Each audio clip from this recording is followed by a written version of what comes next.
Imagine standing on a fault line where the tectonic plates of global diplomacy, domestic rebellion, and nuclear ambition meet. For decades, the relationship between the United States and Iran has been defined by this exact kind of volatility. But today, the ground beneath our feet feels more unstable than ever. The Joint Comprehensive Plan of Action, or the Iran nuclear deal, once hailed as a historic diplomatic breakthrough, now resembles a ghost ship drifting in diplomatic waters.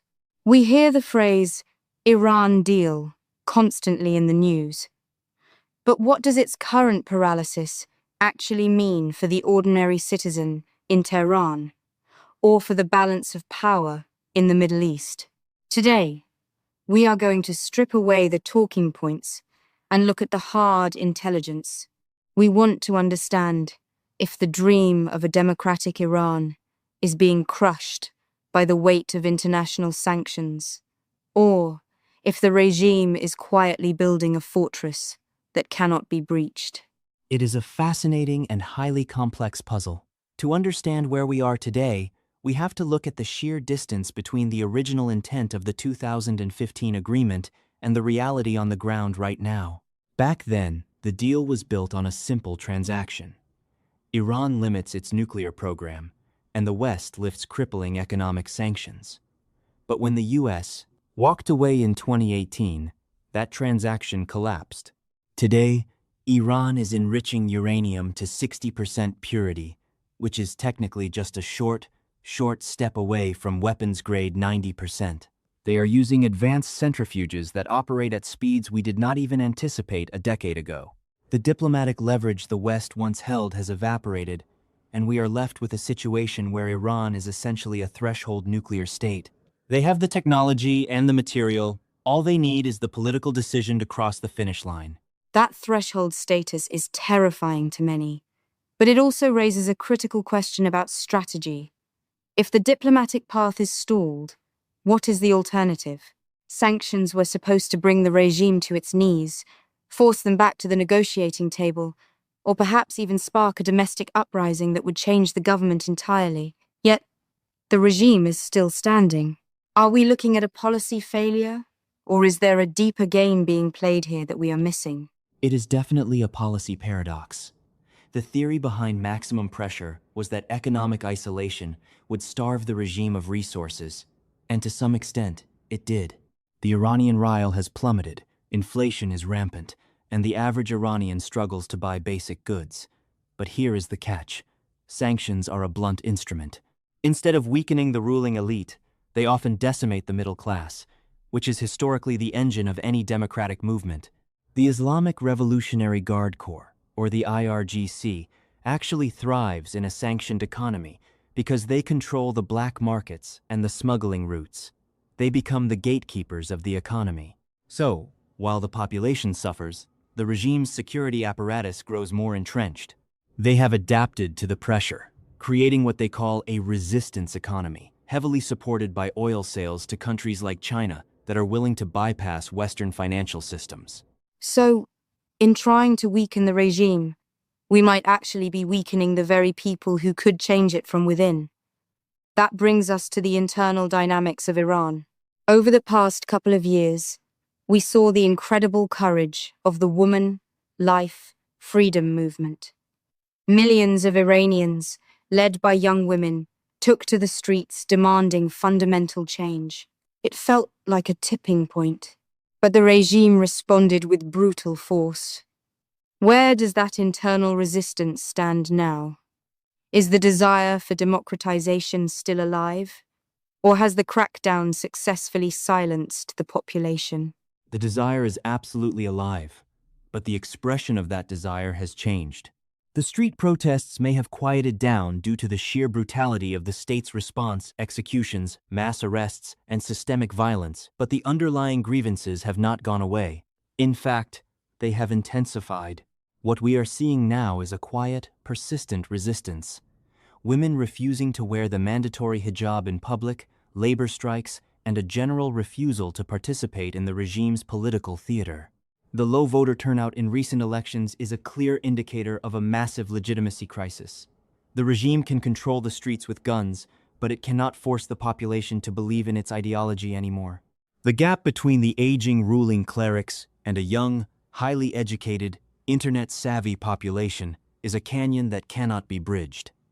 Democratization in Iran is not a question of if, but when and how. Before we dive deeper into what that transition might look like and how it affects the wider region, let's take a quick moment. Stay ahead of the noise. The new Sentinel cuts through the chaos to bring you fearless insights, unfiltered truth, and the stories that actually matter. Every episode delivers sharp analysis on the topic of the day. No spin, no agenda, just clarity. Join the movement right now. Subscribe so you never miss an episode. Like, comment, and view every show. And drop your own inquiry about today's topic. We read them all. Businesses want to reach a highly engaged audience that values real journalism.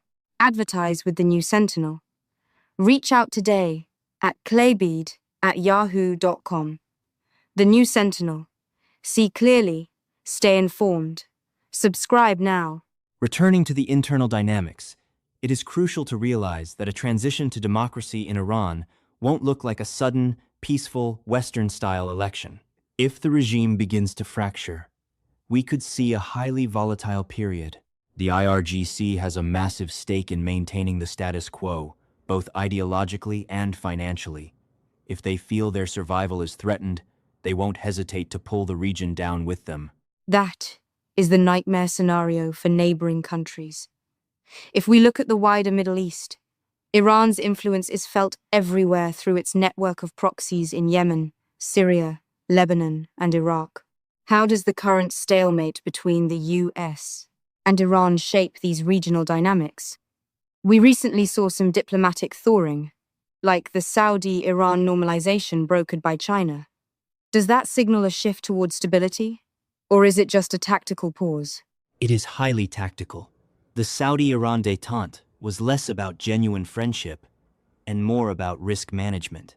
Saudi Arabia wanted to secure its economic projects from drone attacks, and Iran wanted to ease its diplomatic isolation. But the structural rivalry remains. Iran's proxy strategy, which they call the axis of resistance, is their primary defense mechanism.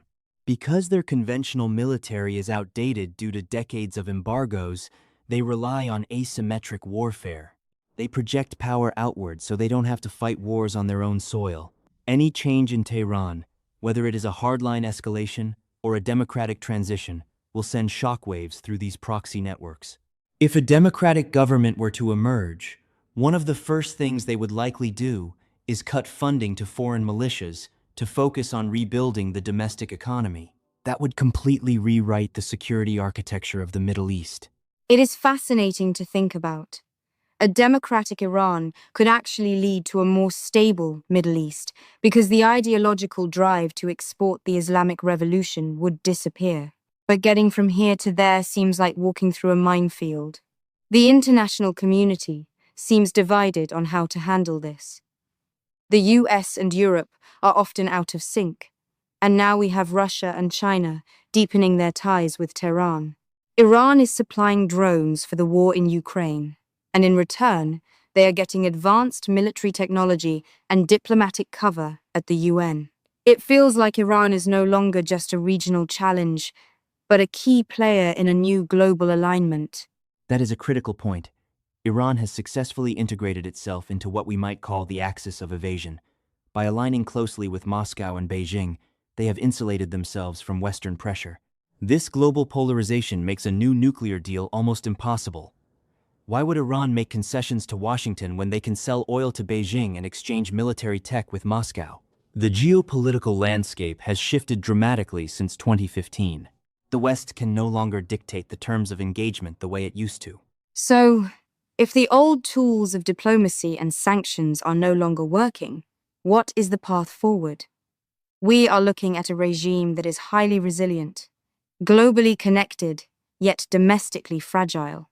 It is a dangerous combination. If you are a policymaker in Washington or Brussels, How do you support the democratic aspirations of the Iranian people without triggering a devastating regional war or pushing Iran to build a nuclear bomb? It requires a fundamental shift in perspective. For too long, Western policy has been hyper-focused on the nuclear issue to the exclusion of everything else. We need a holistic approach that connects the nuclear file with human rights and regional aggression. Instead of focusing solely on what is happening inside the nuclear facilities at Natanz, we need to focus on supporting the civil society inside Iran. This means providing tools to bypass government internet shutdowns, targeting the assets of human rights abusers abroad, and making it clear that any future economic integration is tied to domestic reforms. We must stop treating the regime as a permanent fixture and start planning for the day after. That day after is perhaps the most critical part of this entire discussion. The future of Iran is not just a security challenge to be managed. It is an opportunity. A democratic Iran, home to one of the youngest, most educated populations in the region, could become a major engine for economic growth and cultural exchange. But the transition will be perilous, and the cost of miscalculation is incredibly high. As we look at the chessboard today, the moves we make or fail to make will shape the global order for decades to come. The question is whether the international community has the vision and the patience to play the long game, or if we will remain trapped in a cycle of short-term crisis management. Thank you for listening to this episode of The New Sentinel. We leave you today with this thought. In a world of complex geopolitics, the most powerful force for change is often the quiet determination of people who refuse to lose hope. Stay informed, see clearly, and we will see you next time.